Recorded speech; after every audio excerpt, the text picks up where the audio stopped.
নমস্কার, আপনারা দেখছেন চ্যানেল এবিসি। আমি বিজয়, আর প্রত্যেক দিনকার মতো আপনাদের সামনে উপস্থিত হয়ে গেছি।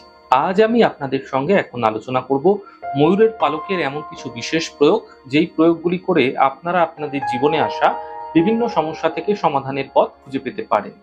কিভাবে এই প্রক্রিয়া করবেন সেই বিষয়ে মুখ্যত আলোচনা করার চেষ্টা করব।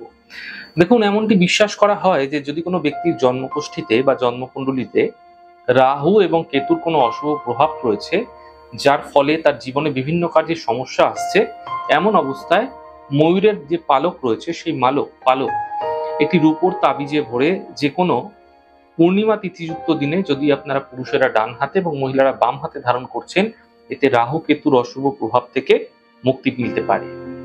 অনেক সময় দেখবেন বাড়িতে আপনার যে বাস্তু রয়েছে সেই বাস্তুতে বিভিন্ন ধরনের ছোট ছোট সমস্যা রয়েছে। আপনি জানেন, বিভিন্ন ধরনের সমস্যার কারণে আপনারা কিন্তু আপনাদের কাজের বাধা সৃষ্টি হতে দেখতে পাচ্ছেন। এমন ক্ষেত্রে এই পরিস্থিতিতে বাড়ির যে মুখ্য দরজা রয়েছে সেই মুখ্য দরজার ওপরে আপনারা কিন্তু ময়ূরের পালক রাখতে পারেন। একসাথে এক গোছা রাখতে পারেন, যত বেশি সম্ভব রাখা যায়। এমনটি রাখলে আপনাদের গৃহে কিন্তু বাস্তুর যে অশুভ প্রভাব যেগুলো গৃহে প্রবেশ করছিল সেগুলি কম হতে দেখতে পাবেন। দেখুন, জ্যোতিষশাস্ত্র অনুযায়ী শত্রুদের প্রভাব থেকে রক্ষার জন্য হনুমানজির যে সিঁদুর রয়েছে সেই সিঁদুর মঙ্গলবার দিন যে কোনো হনুমানজির মন্দির থেকে নিয়ে চলে আসুন এবং ময়ূরের পালকের ওপর আস্তে আস্তে আপনারা আঙুল দিয়ে সেই সিঁদুর দ্বারা নাম লিখুন, শত্রুর নাম লিখুন, এবং সেটি আপনি যেখানে পুজো উপাসনা করেন সেখানে রেখে দিন। এবং সেটি আপনারা কিন্তু দিন 21-এর মতো রেখে দেবেন, রেখে সেখানে প্রত্যেকদিন পূজা উপাসনা করবেন এবং তারপরে আপনারা সেখান থেকে সেটি নিয়ে আপনারা কিন্তু নদীতে প্রবাহ করে দিন। এতে আপনাদের ক্ষেত্রে যে শত্রুতামূলক সম্পর্ক আসছিল সেগুলো কম হতে দেখতে পাবেন। দেখুন, কর্মের বাধা বিঘ্ন তো চলেই আসে, কাজের বাধা বিঘ্ন যদি এসেই যাচ্ছে, চিন্তার কিছু নেই। আপনারা এই ছোট্ট প্রক্রিয়া করে বিশেষ ফায়দা পেতে পারেন। কি করবেন? আপনি একটি ময়ূরের পালক নিয়ে 11 বার হনুমানজির কিছু মন্ত্র, ওম হাং হনুমতে নম, ছোট্ট মন্ত্রের পাঠ আপনারা করতে থাকুন। 108 বার করে করবেন। এমনটি টানা 11 দিন করুন। হনুমান প্রথমে পালকটাকে হাতে নিয়ে মন্ত্র জপ করবেন। এই সময় একবার করে মন্ত্র পড়ার পর পালকের মধ্যে আপনারা ফু দেবেন। অতঃপর অর্থাৎ এরপরে আপনারা যে কোনো জরুরি কাজে বাড়ি থেকে যখন বের হচ্ছেন সেটি স্পর্শ করে বা সেটি দিয়ে আপনার শরীরে বুলিয়ে তারপরে আপনি কাজে বেরোন। আপনি দেখবেন আপনার কাজে বাধাবিঘ্ন দূর হচ্ছে। দেখুন, পড়াশোনার ক্ষেত্রে যদি শিশুদের মন না বসছে, পড়াশোনার ক্ষেত্রে যদি সমস্যা আসছে, তাহলে বইয়ের মধ্যে ময়ূরের পালক যদি আপনারা রাখছেন তাহলে কিন্তু পড়াশোনায় মনোযোগ বৃদ্ধি পায়।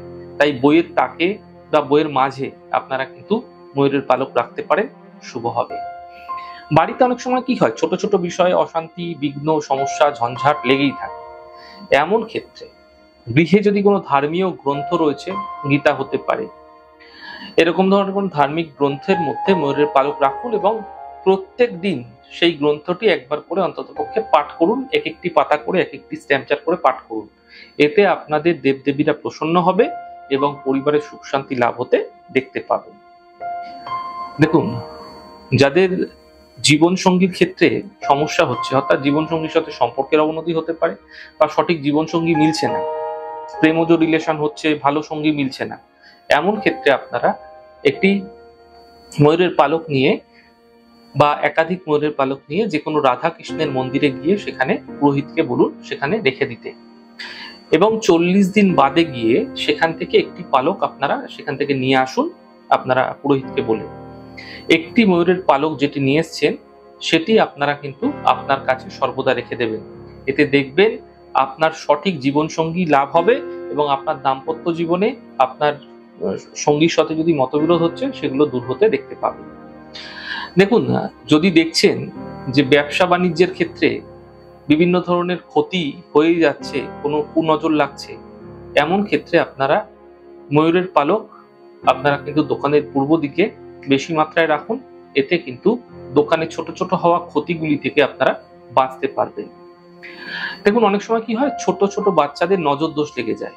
এমন ক্ষেত্রে সেই নজর দোষ থেকে বাঁচতে যেই বাচ্চা যেখানে শয়ন করবে সেই বিছানার একদম পাশে, তার মাথার কাছে হতে পারে, সাইডে হতে পারে, আপনারা বেশি মাত্রায় কিন্তু ময়ূরের পালক রেখে দিন এবং প্রত্যেক দিন সম্ভব হলে বাচ্চাকে আপনারা সেই ময়ূরের পালকের গোছা দিয়ে তার মাথা থেকে পা পর্যন্ত ভালো করে একটু ঝেড়ে দিন প্রতিদিন। কোনো মন্ত্র উচ্চারণ করতে হবে না, নর্মাল জাস্ট ঝেড়ে দিন।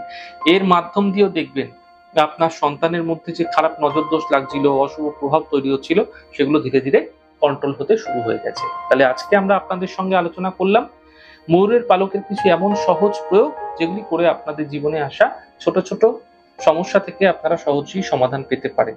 তো আমাদের এই ছোট ছোট আলোচনা আপনাদের কিরকম লাগছে অবশ্যই লিখে জানাবেন। যদি ভালো লেগে থাকে সেক্ষেত্রে লাইক করতে, কমেন্ট করতে, সাবস্ক্রাইব এবং শেয়ার করতে বন্ধুদের সঙ্গে ভুলবেন না। অনেক ভালো, সুন্দর এবং সুস্থ থাকুন। আগামী পর্বে দেখা হবে।